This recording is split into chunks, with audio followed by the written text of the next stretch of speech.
segunda conferência matina, que é intitulada Maquiavel, Platão e Saber Político. Vai ser apresentada pelo Elton Adverse, o responsável não só pelo evento, pelo acontecimento do evento, que tomou a frente e organizou as coisas. Nós temos que, antes de mais nada, agradecer a ele, nos reunir a todos aqui. E agora a gente passa a palavra para ele comandar a conversa. Tá bom? Obrigado, Gabriel. Obrigado a todos mais uma vez. Realmente estou muito preocupado, né, com o tempo. Eu acho que o mais importante é os colegas terem toda a ocasião para discutir os seus trabalhos, de modo que eu vou apresentar o meu texto muito rapidamente, muito sucintamente. Eu vou tentar apenas apresentar a ideia central do texto, não é? E uma parte desse texto, na verdade, uma primeira versão dele, foi recentemente publicada no número da revista Figuras, que a Fabrina organizou. Então, um motivo a mais, né, para não gastar esse precioso tempo lendo algo que já está publicado, disponível. Mas então, o que eu fiz no texto, na verdade, está no contexto de uma pesquisa que eu tenho realizado já há algum tempo, a propósito da relação de Maquiavel com a filosofia política contemporânea, e o que orienta essa pesquisa é justamente o problema do político. A pesquisa que eu tenho feito é como Maquiavel funciona como uma espécie de operador conceitual na filosofia contemporânea, em especial alguns autores, como Arendt, como Le Fort, e como Strauss também, como Maquiavel opera como uma espécie, então, de operador conceitual, né? Esse é o termo que eu estou utilizando.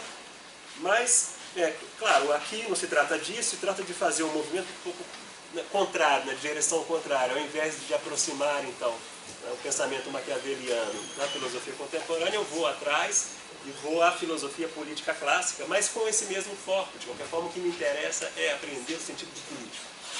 E para isso, faço, então, esse movimento de, enfim, não ler Maquiavel a partir dos clássicos, nem o contrário, nem ler os clássicos a partir de Maquiavel.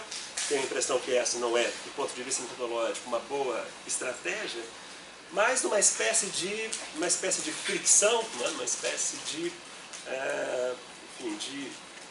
atrito de Maquiavel com os clássicos, tentar aprender algum aspecto, algum elemento que dê subsídio para pensar o que é o político. Então, a imagem, que aliás é uma imagem platônica, a imagem da fricção, a imagem da tripé, essa é a imagem que Platão nos apresenta lá na Carta 7 e também no livro 5 da República, essa imagem do conhecimento como fricção, e que produz uma faísca. É um pouco isso que eu faço com esses dois autores, eu fricciono Maquiavel e Platão, mas com esse objetivo, então, de aprender algo, né, da política ou do político, mais especificamente colocando em foco o saber político, ou ainda a partir dessa fricção, dessa tripé entre Platão e Maquiavel, que concepção de saber político nós podemos aprender. Em linhas gerais, foi isso que eu fiz. Qual o caminho que eu segui para isso? Eu me detive no político, do Platão, no político, em especial uma passagem, a parte final do texto do político, depois que Platão, então, inicia, quer dizer, o estrangeiro, né, inicia a sua investigação acerca desse personagem. O estrangeiro está em busca, né, vocês conhecem bem o texto, né, o estrangeiro está em busca desse personagem do político, e já no momento final da investigação, o estrangeiro identifica na cidade duas virtudes que, segundo eles, se configuram como como modos de existência. Duas virtudes, a Andréia e a sofrocínio, a coragem e a moderação. A parte final, então, do político é identificar que há na cidade dois tipos de modos de existência. O termo que Platão utiliza é ethos, dois modos de existência. A figura corajosa, portanto, nós temos diríamos numa linguagem atual, mas anacrônica, duas personalidades políticas, teríamos o corajoso e teríamos o moderado. Ora, para ouvidos de leitores de Maquiavel, essa identificação entre a moderação de personagens políticas, um moderado, circunspecto, reflexivo e, de outro lado, o impetuoso, o audacioso, tudo isso é bastante familiar. É bastante familiar, você sabe que no capítulo 25 do Príncipe, assim como nos Libidice, ao Soderini, Maquiavel se serve precisamente, não é, dessa categorização das personalidades políticas. O impetuoso de um lado e o moderado. Então, o que eu fiz do texto, que eu poupo vocês da leitura dessa parte inicial, que é praticamente metade do texto, é justamente ver como Platão conceitualiza essas duas figuras e como isso se dá em Maquiavel. A partir então, da apresentação em um e em outro, eu faço as seguintes considerações. A minha aposta é que, nesse cotejamento, nós podemos, como eu disse mais cedo, nós podemos aprender elementos importantes das respectivas concepções do político, tanto em Platão quanto em Maquiavel.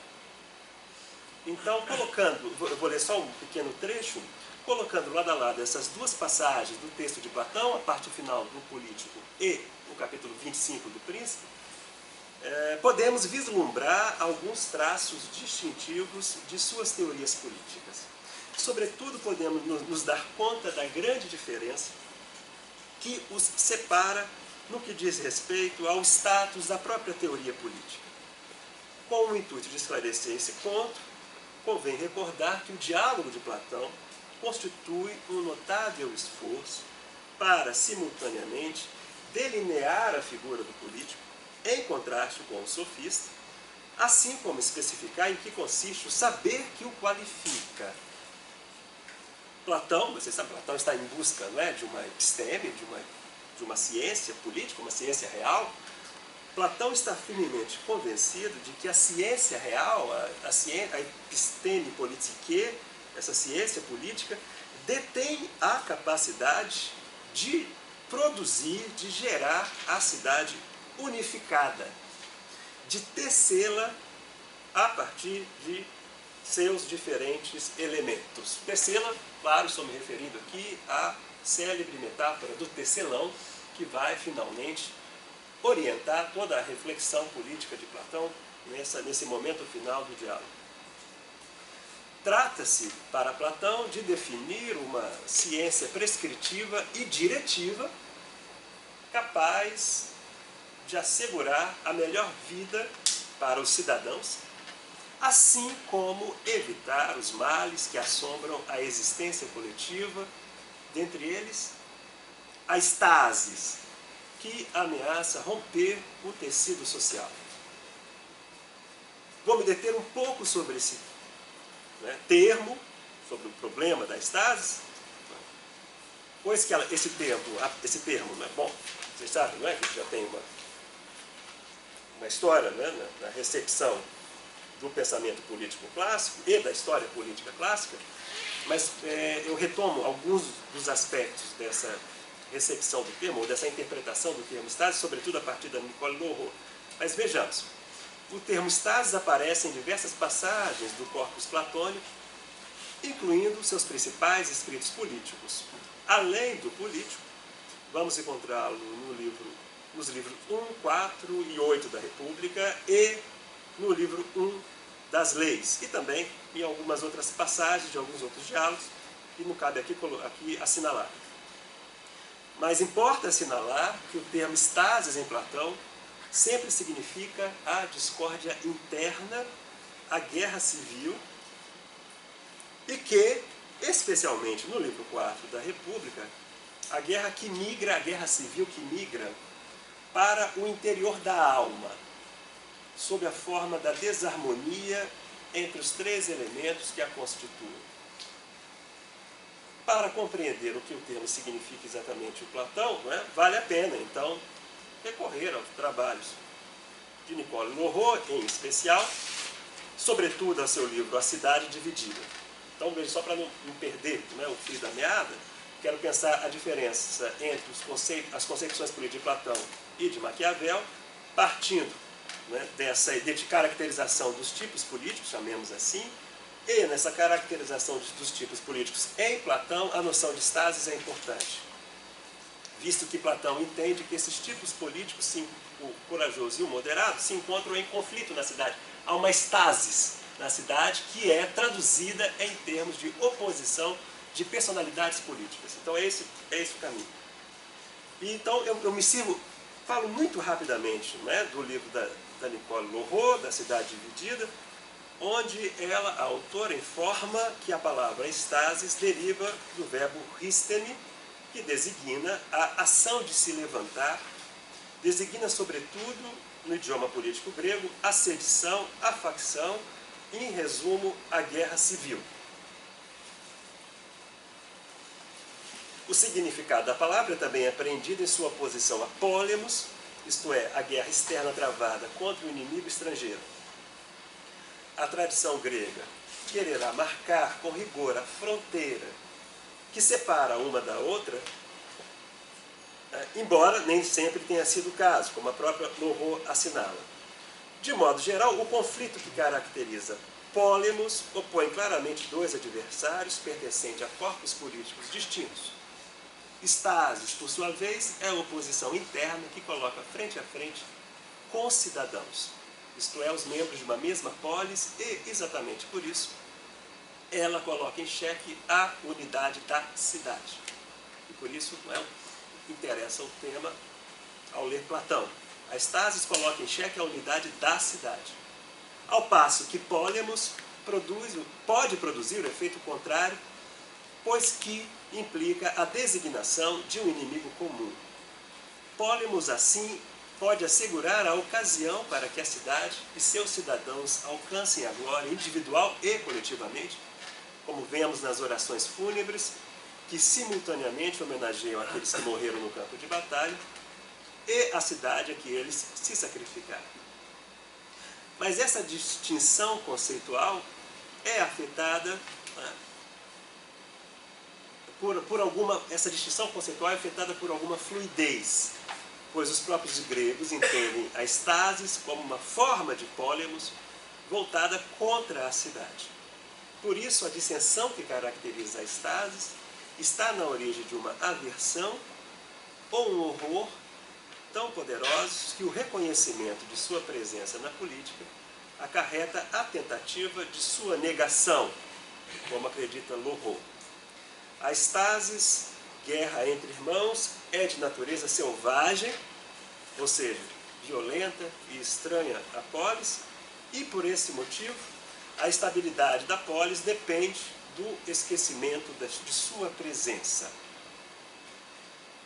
Diz Lorraud, a estasis é parte integrante do mundo político grego, e diria mesmo sua parte mais importante, mesmo se os próprios gregos tentam negar constantemente essa dimensão política, tratando a guerra civil como uma calamidade meteorológica ou epidêmica, mas sempre caída do céu, estranha, pois, ao funcionamento normal da cidade, que não poderia ser, nessa perspectiva, outra coisa senão pacífica.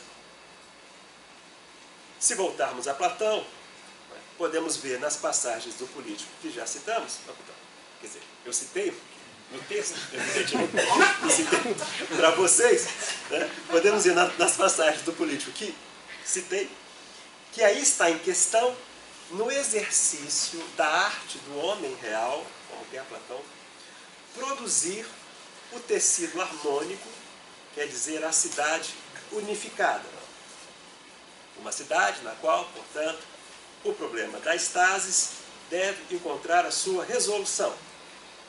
Temos boas razões para crer, em plena concordância, então, com Pradot, o comentador de Platão, com o qual eu falava mais cedo, que este é o objetivo último da ciência política, o qual justifica até mesmo, diz Platão, a administração dos casamentos.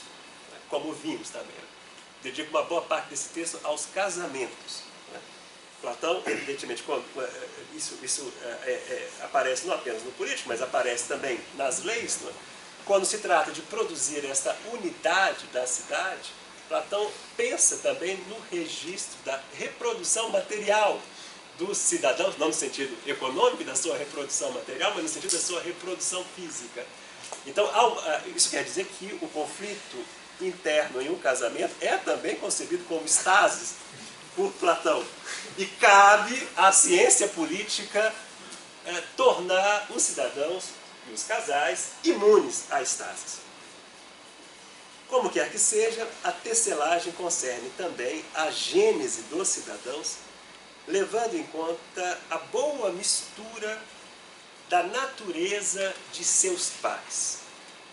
Se Platão, no político, pode se referir à oposição de diferentes virtudes, utilizando o termo stasis, é justamente o que ele faz, então não há dúvida de que sua superação é a finalidade precípua da ciência real.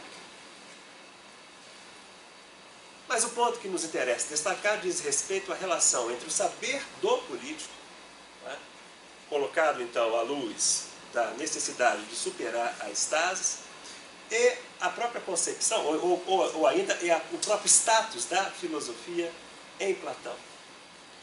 Podemos entender que está resguardada a diferença entre uma coisa e outra, lembrando que um dos desafios do diálogo é exatamente demonstrar a especificidade do homem político e de seu saber frente a seus rivais, em especial o sofista. E, supostamente, o diálogo seria seguido de um terceiro, ou quarto, se contarmos o tempo, no qual finalmente seria definido o filósofo. É claro, essa questão não nos interessa aqui, não é? Mas o que interessa é o seguinte: o que nos importa é explicitar que o saber do político está inteiramente subordinado à filosofia, pois que finalmente cabe a ela definir quais são os fins últimos da cidade e seus meios de realização. Afinal de contas, o objeto da política em Platão é a unidade da cidade, pelo menos é uma interpretação possível. O objeto da política em Platão é a unidade da cidade. E o saber que convém a esse objeto é a filosofia. A ciência política não pode produzir o tecido harmonioso da cidade sem que antes a filosofia tenha problematizado sua natureza, sem que a filosofia tenha levado adiante uma reflexão sobre seus fundamentos e sobre qual é o melhor modo de vida para os seres humanos, isto é, o regime político no qual eles podem encontrar sua realização. A filosofia interpela a cidade em sua essência. Ela faz sua inquirição sempre tendo em seu horizonte o problema da verdade e, por conseguinte, a atividade de governar está subordinada ao conhecimento da verdade. Mas a grande novidade do diálogo com o político, e o motivo pelo qual ele chama a nossa atenção, está no fato de que essa junção entre filosofia e política, entre governo e verdade, se realizar respeitando as diferenças entre uma coisa e outra, ao contrário de sua completa sobreposição na figura do filósofo rei desenhada na República. Posteriormente, nas leis, será acentuada a diferença entre o princípio da ação política consubstanciado nas leis e sua implementação levada a cabo pelo governante. Temos agora os elementos suficientes para justificar a tese de que, a propósito das distintas virtudes em oposição na cidade, moderação e coragem, Platão encontra a oportunidade de manifestar sua convicção de que a ação de governar deve estar amparada para que a cidade realize seus objetivos, amparada por um conhecimento que, ao mesmo tempo, enfatize sua natureza essencialmente una e restitua o sentido da totalidade. Resolução, portanto, das diferenças na cidade, graças ao poder de uma técnica real, cujo enquadramento teórico e normativo é dado pela filosofia, entendida como conhecimento do ser e do homem. É preciso, finalmente, ter em mente a imbricação entre o nível ontológico e antropológico, ambos alicerçando a formulação do saber político em Platão. Ora, estamos aqui, muito distantes, acredito, daquilo que pensa Maquiavel. Ao enfatizar a necessidade de escolha entre um curso de ação e outro, lembrando, não é? Se Platão acredita que cabe ao político produzir a boa mistura dos elementos que compõem a cidade, a moderação e a coragem, essa mistura que pode ser produzida até mesmo individualmente por meio do casamento. Né? Ora, Maquiavel, vocês se lembram, né? Maquiavel nos diz exatamente a impossibilidade de um agente político, né, misturar ou, né, em sua natureza, contemplar essa oposição e resolvê-la, sendo moderado e corajoso ao mesmo tempo. Ou seja, o que Maquiavel nos diz é que o ator político, o agente político, é ou moderado ou impetuoso. Né? É preciso, portanto, pensar, é o que ele vai fazer no final do capítulo 25, pensar qual é a opção, qual é a escolha, cujas consequências políticas sejam mais proveitosas, mas se coloca, portanto, como uma oposição insolúvel em Maquiavel. Outro problema é pensar isso numa república, né, não é o que está aqui em foco. Então, em Maquiavel enfatiza a necessidade da escolha entre um curso de ação ou outro, entre a circunspecção e a audácia. Tornando clara, então, a sua opção metodológica de Maquiavel. Não há saber político que restitua plenamente o sentido da cidade, que capacite o ator político a responder a todas as circunstâncias e a atingir sempre o sucesso. Então, nessa impossibilidade, chamemos de uma impossibilidade existencial, ali, a meu ver, se desvela o fato de que o ator político encontra uma limitação não apenas na sua própria natureza, como diz Maquiavel, mas ele encontra uma limitação também na sua capacidade de recobrir todo o campo do político, todo o espectro da ação, com um conhecimento, com um saber. E para expressar este ponto de vista com a maior clareza possível, vale a pena recorrer ao texto, que justamente os Caprichos, os Gilibits, de 1506, em que Maquiavel diz o seguinte: mas porque os tempos e as coisas universalmente e particularmente mudam frequentemente, e que os homens não mudam suas fantasias nem seus modos de proceder, ocorre que alguém tem em um tempo boa fortuna e em outro má. E, verdadeiramente, quem fosse sábio bastante para conhecer os tempos, veja, é por isso que eu destaquei os Gilibitsi. Repito a frase: se alguém fosse sábio o bastante para conhecer os tempos e as ordens das coisas, e que aí se adaptasse, teria sempre uma boa fortuna, ou se protegeria sempre da má. E finalmente seria verdadeiro que o sábio comanda as estrelas e o destino. Mas porque não existem esses sábios, tendo os homens a visão curta e não podendo comandar sua natureza, segue-se que a fortuna varie e comande os homens, mantendo-os sob seu jugo. Então, o que me interessa aqui é precisamente essa sobreposição que Maquiavel faz entre uma natureza específica que limita a possibilidade da ação e a limitação do conhecimento, de um saber. Na impossibilidade da mistura, que em Maquiavel se expressa como incapacidade de mudar de natureza, a ação política sempre envolve o risco, que não lhe é residual, mas inerente.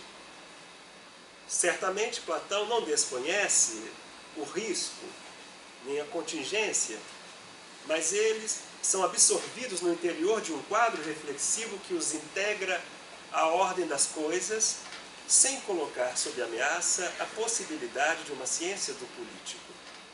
Em Maquiavel é precisamente o contrário. O risco de ser vítima da fortuna, de ser colocado sob seu jugo, o risco, em suma, de fracassar por ser incapaz de apreender a mudança dos tempos e com eles se modificar, destitui também o saber que poderia suprir essa deficiência originária. Por isso, é possível dizer que a particularidade da natureza do agente e a limitação de seu saber explicitam, em primeiro lugar, que a ação jamais rompe com a contingência e, em segundo lugar, que o campo da política não comporta qualquer totalização. Por conseguinte, não é possível a produção de uma ciência política à maneira platônica, ou seja, capaz de recobrir toda sua complexidade e subsumir a cidade a um projeto racional. Em Maquiavel, nos deparamos com o laço atando fortemente a impossibilidade de controlar em sua totalidade o curso das ações e a impossibilidade de dominar pelo conhecimento o campo da política. A partir daí, bom, o que eu avanço no texto é justamente, se não se pode, em Maquiavel, formular, então, uma ciência política, à maneira da filosofia política clássica, e eu escolhi este caminho, poderia ter escolhido o caminho do conflito, que divide a cidade, do conflito estruturante. Não foi essa a minha opção. A minha opção foi justamente enfatizar a impossibilidade da mistura, mantendo Maquiavel mais próximo da linguagem da filosofia política clássica. Essa foi a estratégia argumentativa. Por que não apoiar-me na divisão, no conflito estrutural? Isso também me daria base para pensar a impossibilidade de um conhecimento que recubra todo o campo do político. Mas como o texto tenta fazer esse cotejamento, mantém o Maquiavel, então, mais próximo da linguagem da filosofia política clássica, na qual o tema da mistura, enfim, é um problema central. Então foi por essa razão, né, que eu segui este caminho, privilegiando o capítulo 25 do Príncipe e privilegiando os Giribizi. O passo seguinte que eu dou, eu só vou apenas indicá-lo, é, então, levando isso em conta, já marcando essa distinção entre o que é uma ciência do político ou uma ciência política à maneira platônica e o que poderia ser o saber acerca do político em Maquiavel, o caminho que eu sigo, vou apenas resumi-lo, não vou ler o texto, o caminho que eu sigo é explorar duas vias para pensar o que seria esse saber do político em Maquiavel. Uma via que é bastante trabalhada, explorada, sobretudo pelo Sérgio, é a via da história. Pensar um saber político que possa ser alicerçado na história. Então teríamos aí um privilégio da história em Maquiavel, se quiséssemos fazer numa aproximação tanto quanto simplificadora com Platão, não é? Se a ontologia pode, de algum modo, oferecer subsídios em Platão, se uma metafísica, também falando muito frouxamente, muito livremente, pode oferecer alguns subsídios para Platão enquadrar uma ciência do político, para Maquiavel a história poderia, então, oferecer, ocupar esse lugar, cumprir essa função. Então esse é um caminho que eu tento seguir, bastante na trilha do que o Sérgio já fez. Um outro caminho que me interessa seguir e que esse ainda está, não é, em desenvolvimento, um outro caminho é retomar o problema da prudência. Pois que na prudência nós nos deparamos novamente com um saber que, ao mesmo tempo, reconhece sua limitação, reconhece a limitação do agente, e por isso a prudência, não é, tende a se alicerçar na experiência, não é, depois que trata-se justamente da impossibilidade de um cálculo que anteceda a ação política. Portanto, a prudência é memória, a prudência é experiência que conserva a indeterminação. A prudência, portanto, aparece, por um lado, como um tipo de saber que capacita a ação, mas apenas o faz na medida em que reconhece a contingência e a indeterminação e, por extensão, a limitação do próprio agente. Estou seguindo esse caminho, mas esse caminho deixa ainda, a meu ver, a noção de prudência muito próxima da concepção aristotélica de Frôniasis. E acho que é preciso marcar aí uma diferença da compreensão maquiaveliana da prudência. Ora, e para marcar essa diferença, acredito que a concepção de Metis, a noção de Metis, da astúcia, me parece mais útil do que a noção de Frôniasis em Aristóteles. Tenho a impressão de que Maquiavel restitui no campo do pensamento político a Metis.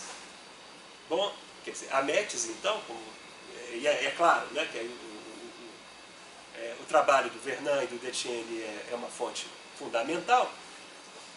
O que a meu ver, particularmente importante na Metis consiste no seguinte: eu leio um trecho do livro clássico do Detienne e do Vernon, em que eles definem a Metis como um tipo de inteligência engajada na prática, enfrentando obstáculos que é preciso dominar por meio da astúcia para obter o sucesso nos diversos domínios da ação. Por isso, a Metis não pode ser objeto de um tratado filosófico como a prudência. Não há tratados da Metis, como há tratados lógicos, nem sistemas filosóficos construídos sobre os princípios da inteligência astuta. A presença da Metis no seio do universo mental dos gregos pode ser decifrada no jogo das práticas sociais e intelectuais, onde sua empresa se manifesta às vezes de maneira obsessiva. Ela não é dada em um texto que revelaria de antemão seus fundamentos e motivações. Então, essa concepção de Metis me parece que pode ser um caminho fecundo para tentar avançar este problema do saber político em Maquiavel. Me perdoe, eu sei que ficou um tanto quanto sintético, mas, enfim, o que me interessa é discutir um pouco com vocês o trabalho que eu faço. Muito obrigado.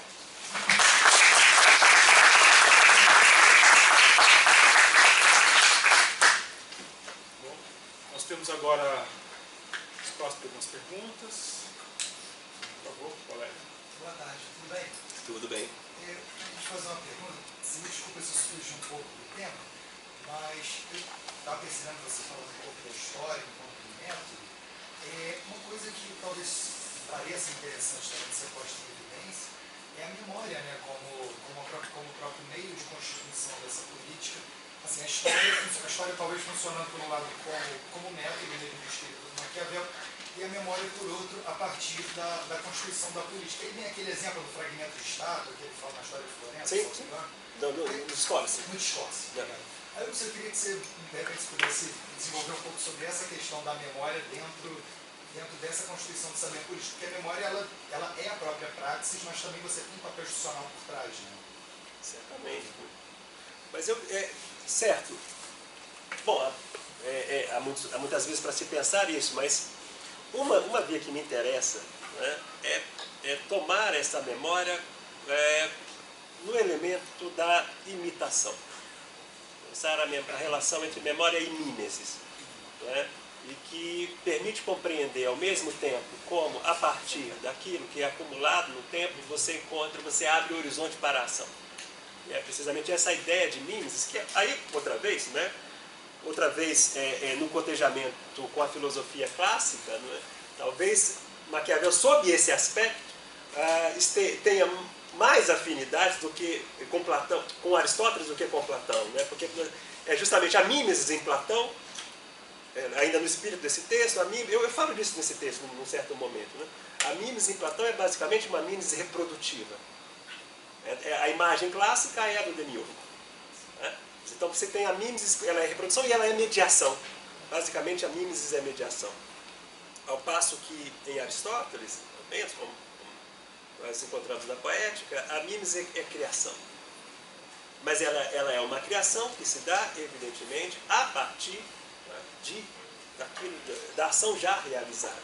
Então é a possibilidade da ação se inscrever no tempo em sua absoluta novidade, pois que ela é inédita, pois que ela se dá no tempo presente, mas essa absoluta novidade, ela é temperada, ela é contraposta à ação já realizada no tempo transcorrido. Então, me parece que a memória pode ser lida à luz desse problema, ou da sua relação com a imitação. Eu acho que a história é um modo, há outras vias para se pensar, evidentemente, né? Mas eu acho que é um modo que nos ajuda a entender como a história pode oferecer para Maquiavel este elemento para a formulação de um saber sobre o político. E obrigado pela sua questão. Eu quero aproveitar a sua presença. Eu não tenho muita importância sobre a tese de fundo, não, e achei essa proposição da Merz tremendamente interessante. Era só uma dúvida antiga minha, então é mais egoísmo meu do que qualquer coisa. É que quando você apresentou Platão, né, e, digamos assim, contrapôs a Maquiavel, eu fiquei lembrando no passado muito remoto em que eu dava aulas,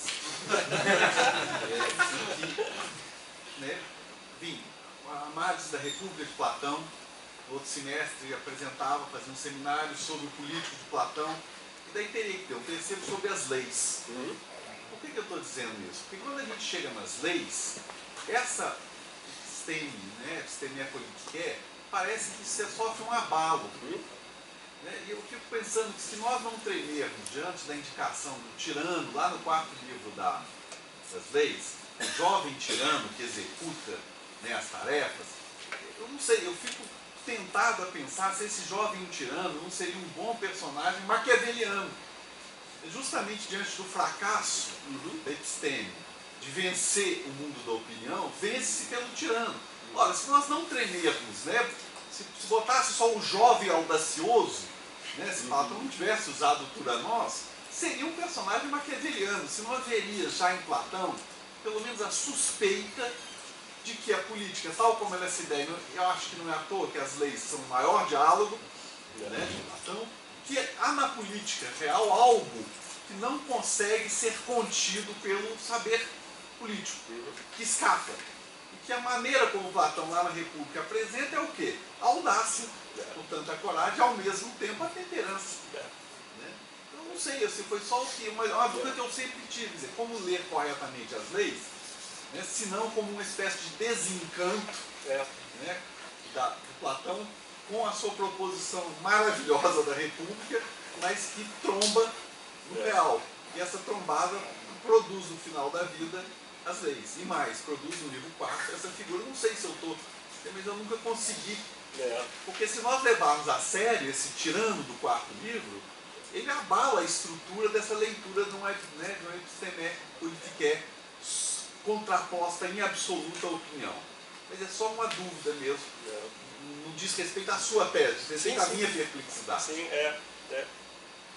de fato, quer dizer, as leis, eu também, eu indico isso no texto, não é? Que é preciso, de algum modo, né? Se quer fazer, o objetivo não é fazer uma leitura propriamente da filosofia política de Platão, mas cotejar, né, essa passagem do Maquiavel com uma passagem de Platão e daí obter os resultados que me interessam. Né? Então eu fiz um recorte metodológico, mas não é a minha pretensão fazer uma análise mais detida.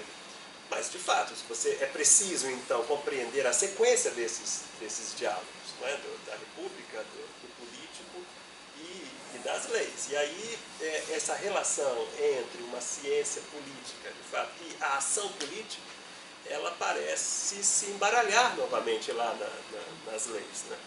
Agora, como quer que seja, a ideia de, e isso para mim é crucial, e isso me parece ser um ponto recorrente nos 3 diálogos, a ideia da unidade da cidade. É aí, a minha ênfase recai aí, meu tio. Né? Então, claro, você pode ali ver uma espécie de modificação, de inflexão na reflexão de Platão no que concerne a figura do agente político e a figura, não é, do filósofo, ou, enfim, ou a relação entre o agente político e a cidade. É o caso do tirano. Mas o pressuposto mesmo de que a cidade deve ser una, ela é a cidade una, ela se define pela unidade, ele está presente na República e vai ser, vai ser ratificado no texto das leis. Né? E aí me parece que nós podemos abrir duas possibilidades de reflexão no campo da política. Né? Uma, aquela em que o agente, em absoluto, pode preconizar esta unificação da cidade, pois que ela não é apenas uma projeção, ela pode realizar-se apenas simbolicamente, essa unidade, e outra, uma unidade que pode vir a existir como modo de vida. Né? Então eu acho que Platão segue ele abre essa via reflexiva, a unidade da cidade como um modo de vida. E ao passo que Maquiavel acho que evidencia essa impossibilidade, se há uma unidade, essa unidade... Bom, acho que Lefort é um autor que, como filósofo, compreendeu isso plenamente. Né? Se há uma unidade na cidade, essa unidade só pode ser pensada simbolicamente, ela não pode ser pensada no próprio modo de vida da cidade. Pois que esse modo de vida é fraturado, pois que esse modo de vida é dividido. Né? Stefano.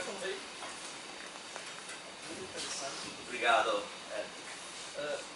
Stavo pensando che un po' per anche completare questa interpretazione, se non sei d'accordo, che potrebbe anche prendere in considerazione la questione della prospettiva.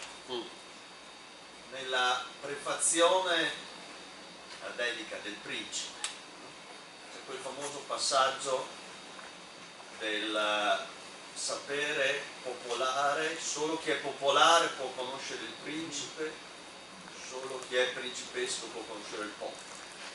Come se appunto non ci può essere un sapere dell'unità, ma solo un sapere della disunione o della parzialità. E diciamo, dove si pone il filosofo o il politico non è mai un punto neutrale, è sempre un punto parziale, nel senso che assume la politicità della parte a cui decide di appartenere. E da quella parte si può vedere qualcosa e non si può vedere, ma è una scelta politica che impone questa prospettiva teorica. Non so se questo discorso, come dire, si incontra com il tuo ragionamento.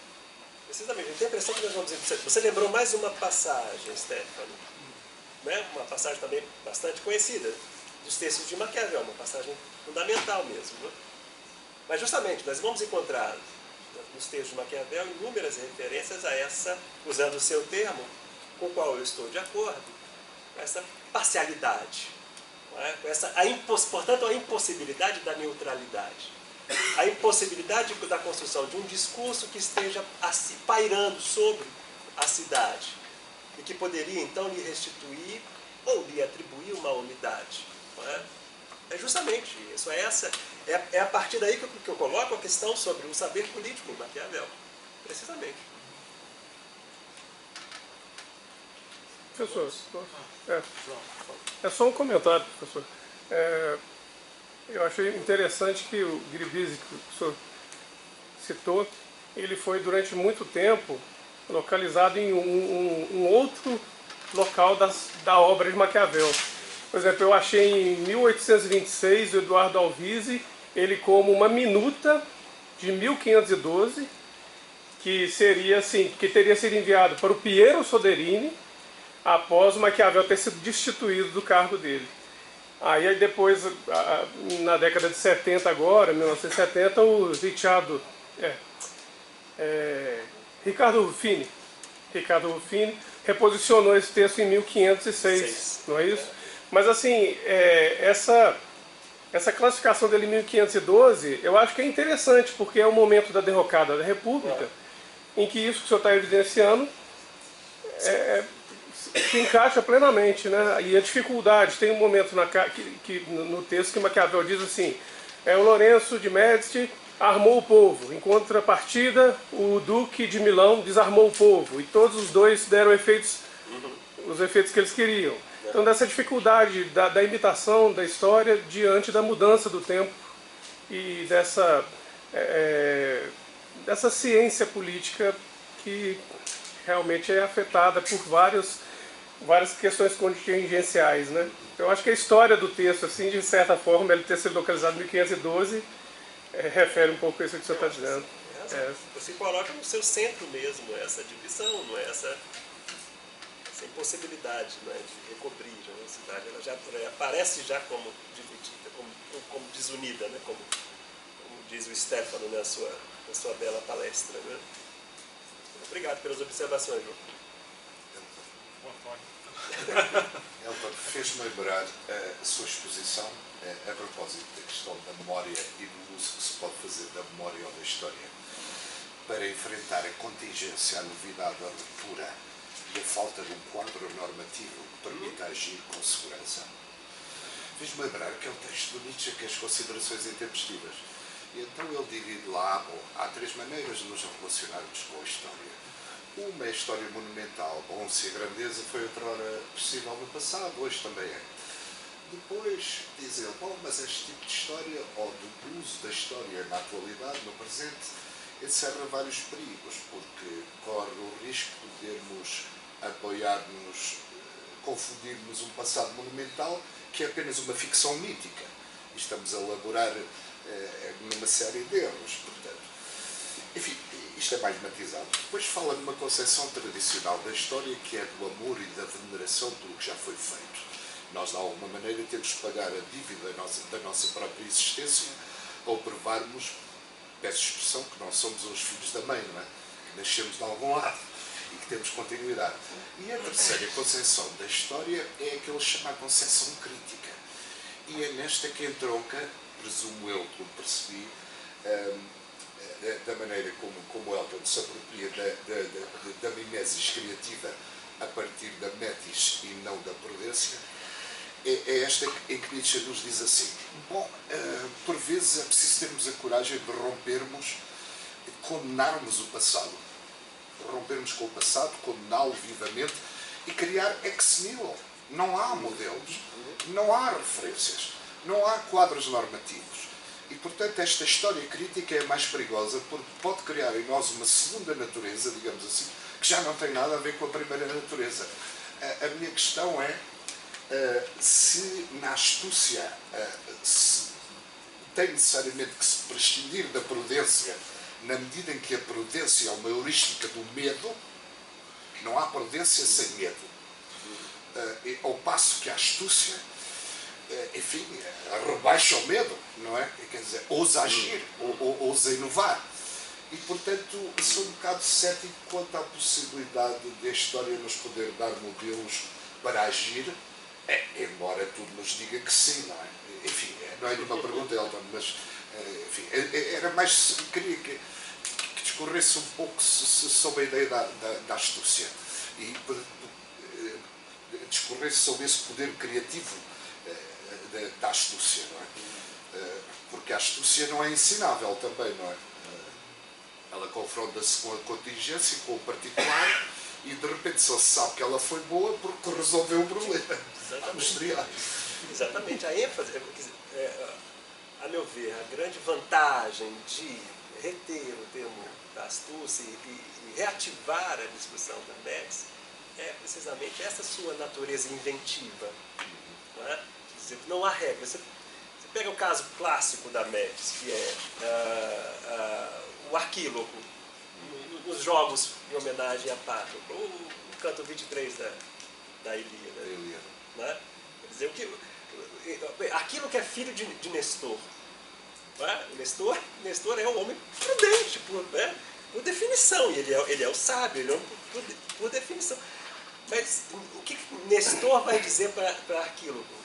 Absolutamente, olha, atente ao seu cavalo, aos seus cavalos, ele sabe da inferioridade dos cavalos de Arquíloco frente a dos seus rivais, e é só. Por isso a Métis me interessa, eu acho que ela te dá pensar essa abertura, não é? Você está diante daquilo que, enfim, não se submete a nenhum padrão normativo que possa enquadrar de alguma maneira, ou que possa habilitar, né, o agente, né, e a frônesis em Aristóteles, em alguma medida, claro, aí o bom conhecedor de Aristóteles, né, certamente, né, tem argumentos para colocar em xeque esta leitura, mas dificilmente a frônesis pode ser pensada até o fim, não é? Dessa maneira como a Anéis. Ok? Então, muito obrigado. A gente Mais uma encerra vez. aqui. Né? Isso, mais 5 minutinhos. E a gente passa para outra mesa. Passamos para a mesa do Zé Antônio. Não é isso? Só para avisar, tem um bolo com café ali fora. Ah, é? Aí,